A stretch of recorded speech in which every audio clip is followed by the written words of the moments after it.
Stop blaming the market. I'm going to give you 10 real reasons why agents aren't successful. All right, let's get into it. I know we have a tendency, generally speaking, to blame everything else, right? It's never us. It's always the market. It's always this. And yes, the market is not perfect. Interest rates matter. Inventory matters. But here is the reality. In every market, there are agents that are closing deals, growing teams, and having record years. The difference isn't the market. The difference is what they are doing consistently every single day. So I'm going to give you some things that are going to help, right, or explain what's going on and what you need to do to improve. But the number one thing, this is what I want you to take away from this more importantly. Everything is on us. We are responsible for everything. Once you have that as a mindset, we can then begin to unpack and unravel and really attack and make the changes. Once we kind of take away all the excuses, you'll see that we can absolutely build this, and I'm going to help you do that. All right, number one, they don't talk to enough people. What do I say? Minimum 10 real estate conversations every day. If you don't have appointments, 15, 20, 25 or more, right? So I think we're underestimating the true volume that you really need to be successful, right? Especially on a day-to-day consistent basis. So most agents are dramatically overestimating how many meaningful conversations they're having. Maybe they're not tracking it, they're not aware of it, they're not trying, whatever. They're not getting it done. A meaningful conversation is not like having a Facebook post or sending a mass email. It's an actual conversation where real estate is going to come up naturally. So, example, Agent A talks to 5 people per day. Agent B talks to 15 people per day. After a year, Agent B has over 2,500 more conversations. Who do you think is going to get more referrals, listings, and buyers? Right? It's pretty obvious because the volume will win. And here's the other part. You will get exponentially better at whatever thing you're doing as you add volume, right? Like I'm creating YouTube content. Well, I'm getting better at which thumbnails work or better which ones are connected just because I'm doing it every single day, right? By taking the action of having this amount of conversations, you become better at that thing you're doing also, right? Especially if you're actively trying to improve. That is the key. All right, so how do you improve? Set a goal to have 10 to 20 meaningful conversations, 10 at a minimum. That is our minimum standard, right? And 15, 20, 25 if we do not have appointments. Now, are we going to achieve the higher number all the time? No, but we will get that baseline number as you start to really set that goal and hit it.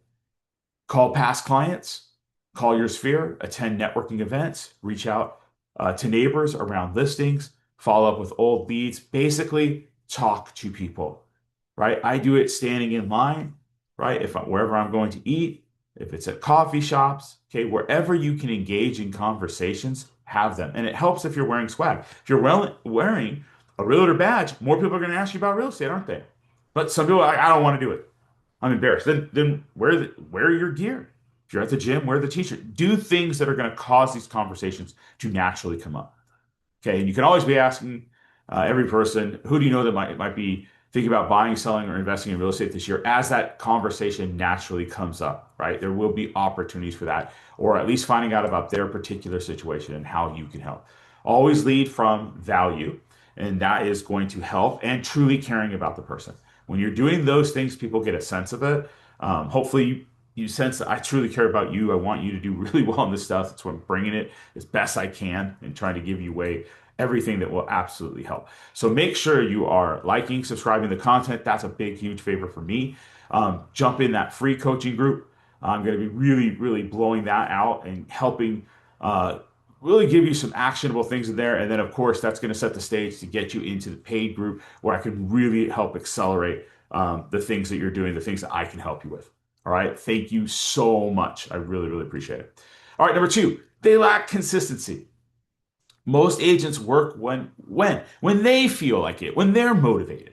Okay, top agents, they're going to work whether they feel motivated or not, whether they're in the mood or not. We just get it done. Okay, become one of those and you will see a major shift. Okay, motivation flat out is unreliable, right? I can't tell you how many times I've coached people, they start a little bit at the beginning and then they don't want to do the consistent thing that's going to help them. Even myself, I have to force it, right? And build those habits so that it's just such a part of me. I just do it, right? Systems are reliable, motivation is not. That is unreliable. Okay, so if an agent makes 100 calls on Monday, then none for 2 weeks, and another agent makes 20 every day, the second agent wins every time, that consistency. So how do we improve that, right? Time block prospecting. Okay, that should be done in the morning. It works very well. Yes, you can do it other times, but we want a certain time. We're always building that pipeline. Schedule your activities in advance. Track your daily numbers. That will help you a lot. Focus, right, on streaks of doing the same activity every single day. Uh, Daily action. Never allow yourself to have a 0 day, right? Even if you're busy, make that call, make that one call, send that one text, record that one video. Do not ever not keep that momentum alive. It is so hard to get and it's easier to maintain, but you got to do those things and just keep pushing. All right, number three, they simply don't follow up enough. Most agents quit too early. The lead says, call me in 6 months, but the agent never calls. And I'd probably half whatever they tell you. So if it's six, I'd probably call in three, just as a pro tip, right? Just to check in, right? Maybe I'll message them, but actually call them in six, but send them a video text just seeing how they're doing. Example, homeowner says they're thinking about moving next spring. You follow up every 30 days with useful information that would help them, right? 8 months later, they list with you. Why? Because you stayed present. A lot of times, if you're out of mind, right, and they're not hearing from you, they just naturally go to other people that they are. And this also comes back to if you're posting social media and content, or they're in your groups or things like that, where we're having that interaction with them all the time. It helps keep top of mind with them, especially if they're getting to know, like, and trust, and we're giving them valuable information in that follow up or the natural follow up. So, how to improve? Use a CRM, create follow up plans, add reminders immediately, send value instead of constantly asking for business. Follow up example: hey, Sarah, I saw a nearby home for 500K. Thought you'd find it interesting since we talked about your future plans. Let me know what you think. Super easy, right? Okay, number four. It's another common one I see. They focus on the wrong activities. I remember the first two people I coached completely failed. And now, granted, it was free. I was just trying to help them out. But I remember distinctly, they wanted to do the activities that they wanted to do. I remember one was working on branding and marketing. I'm like, okay, like kind of their colors and brand. And it was a week turned into a month very quickly. And they didn't do any of the things that I asked, right? And I wanted them in basically activities that were money making. So money making activities that they could, for sure, every single day. I thought they were more valuable than the other things. And the other one, I think, was part time trying to get to full time and was not having any of those meaningful conversations. So after my first month, I switched, got a paid customer, and I think we grew from two closings first month to eight because he was working in the right activities. Like, it immediately worked. And that's the key. So many agents spend hours doing the wrong things, right?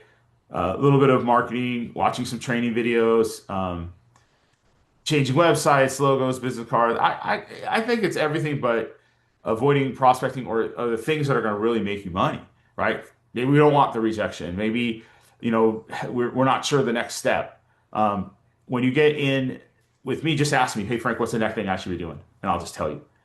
So if your one is spending 3 hours redesigning a Facebook cover photo and another is spending 3 hours calling homeowners, who's going to get more appointments, right? And even if you are doing those things, sometimes those are necessary. I'm not saying we don't ever want to do those. Try to do those in off hours where they're not as effective. So kind of everything before and after work, if that makes sense, right? Or at least at the times that are going to be less damaging.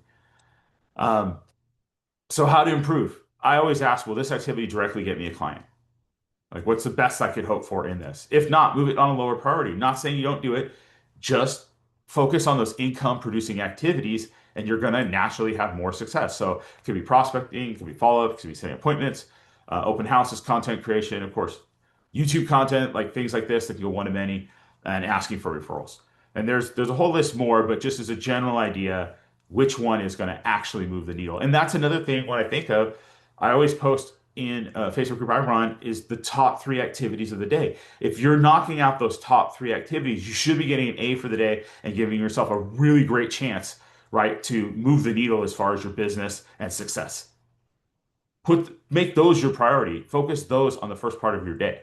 That will help. Okay, number five, they wait instead of create.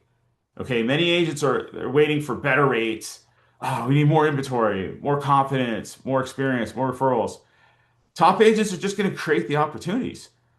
The market slows. One agent's going to complain, and another starts making weekly market update videos and become the local expert, right? Who's going to get the business? The one taking action.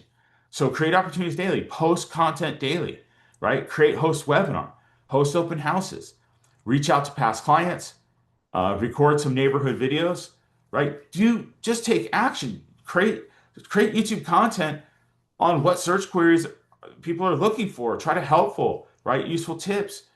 As many things as you can deliver that's going to build that confidence and get exposure and get you chances. Okay, so you think of the daily question is what opportunities can I create? All right, number six, another easy one. They don't have a daily schedule or they don't follow it. Some people do have it. And then when we review it, they didn't do any of the things on there. So it's not just enough to have a daily schedule. Okay, I'm not saying we don't do some of the activities on there, but let's get really deliberate. That's going to help structure us, right? So just start. Whatever it is, if you're prospecting from 8 to 12, 8 to 11, 8 to 10, 9 to whatever, do it and then go through, do it, grade yourself how you did, set your goals for what that section you want to be.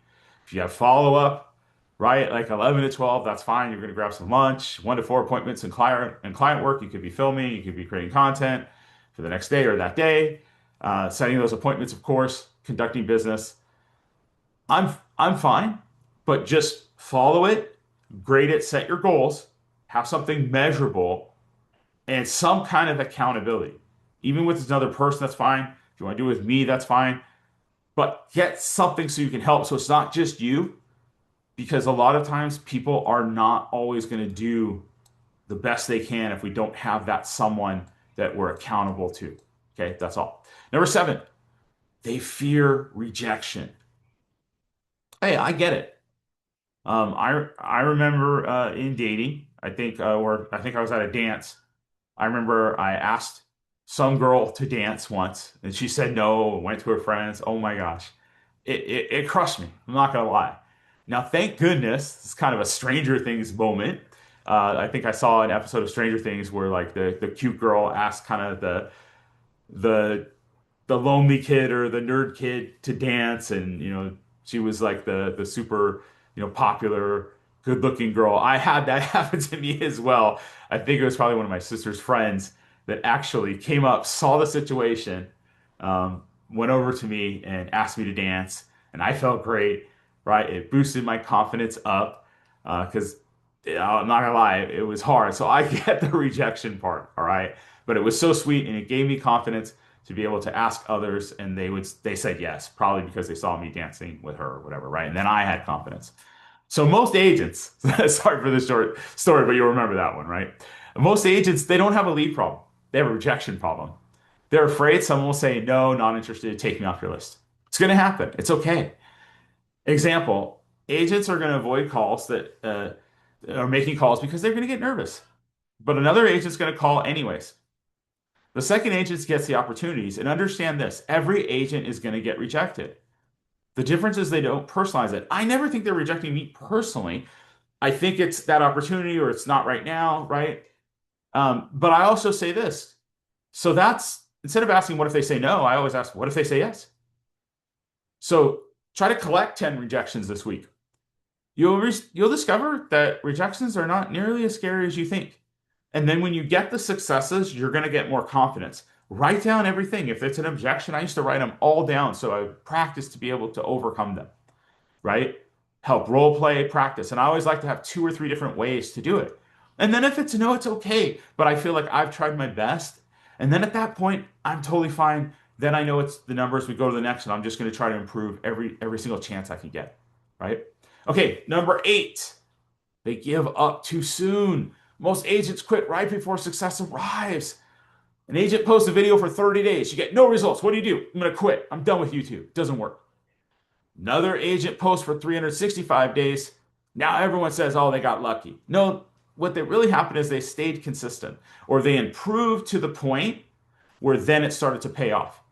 Okay, so how to improve? You got to commit to at least 90 days minimum.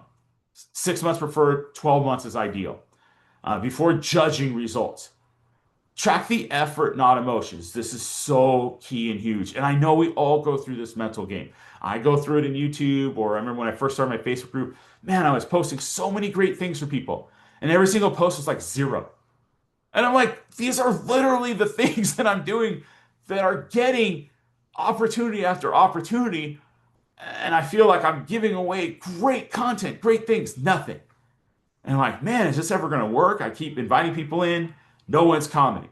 Now I can do a post, and I think I saw one, I want to say maybe a week or two ago. It was like 30,000, right, views and so many thousand comments. It was insane, right? Like, so it was starting to work. I would have killed for that on day one. So here's the thing, track the effort, not the emotions, and you can gradually make the adjustments as it's needed. But you got to put in the time and fully commit to it. Okay, number 9, they don't build relationships. We're in a relationship business. No like trust. People don't hire agents just because they have a fancy logo, although I do like them. People hire agents they trust. Example, if you're calling someone when you only need business, it so stands out. I have this happen to me all the time on something they want me to partner up with, right? But they're not checking in regularly. They're not looking for ways how I can help you, right? It's a lot about them. So if another agent's checking regularly with birthday comments and posts, providing value, right? Who's going to get the referral? And the true thing is truly care, right? And show them that even if you don't, you're going to try ways to care and help them, whether they use you or not. That is such a powerful thing. When you let go of, I only care about them if they do this. No, just help them anyways. Okay, so use the 3-to-1 rule. For every ask, provide 3 pieces of value. I like it. So market update, homeowner tips, local community recommendations, community events, become a resource, help them, find out what their passion and interests are, and try to help them achieve the things that they want. And then suddenly, you'll see there's some reciprocation, and even if there isn't, I don't care, help them anyways. Obviously, prioritize time, but they should feel like, wow, this person's pretty amazing. Like I sense they truly care about me, whether I use it or not. That will become very powerful over time. All right, number 10, probably the one of the biggest reasons. They blame everything except themselves. What I talked about at the beginning. This is the biggest one. Because if blame feel good because you remove the responsibility, it's not my fault, it's the market. Right? This is just a tough time. There's no inventory. I can't sell a house. I'm not saying those aren't factors. But at the end of the day, there's a lot of people that are very successful regardless. And we have to rise, even though the difficulty level is harder at that time or perceived, or if it is, I don't care. We're going to outperform it regardless, and we're going to figure out ways to win. And if you're not sure, get in my paid coaching. I will help you. I think I had one coaching client. She was at 17 pending deals within the last 30 days. She does all the things that we've built. She's consistent, right? She's absolutely on point and crushes it. Always having her greatest year, even regardless of what the market is, right? So you got to remove that away. Okay. Don't use the common excuses. Rates are too high. There's no listing. Leads are bad. My broker doesn't help. Market's terrible. Meanwhile, agents in the same office are succeeding. Replace pain with ownership. Instead of the market slow, what can I do despite the market? I don't have enough leads. How many people did I talk to today? Ownership creates solutions. Blame creates excuses. And I'm going to tell you this right now. I know for a fact that I can help you improve. If you're just subscribing and watching this and just taking any action from what I'm going over, I know that it works. I know that it can help you. Just do it. Post below, right? Take action. Do it. Put a charge that you're going to, instead of making excuses, you're going to take responsibility. And I am here to help. So make sure you get in that free and paid coaching if you want the acceleration quickly. Make sure you're watching this content every day. I already know that it works. The real question is if you're going to take full responsibility, give it your absolute all, I promise you that that will start to improve things. Just you got to play it out long enough, but you will see it because you're going to get better. And I want you to win. And then we don't need to blame anything. We're fully responsible for everything that happens, and we're going to do our absolute best to build and create those habits and systems and that attitude that we're going to win regardless. All right, guys, we'll see you on the next one. Hope this helps. Thank you so much. I really appreciate you watching the content, taking action, and improving. And I look forward to seeing you in the paid and free coaching groups. All right, guys, crush it. We'll talk to you soon.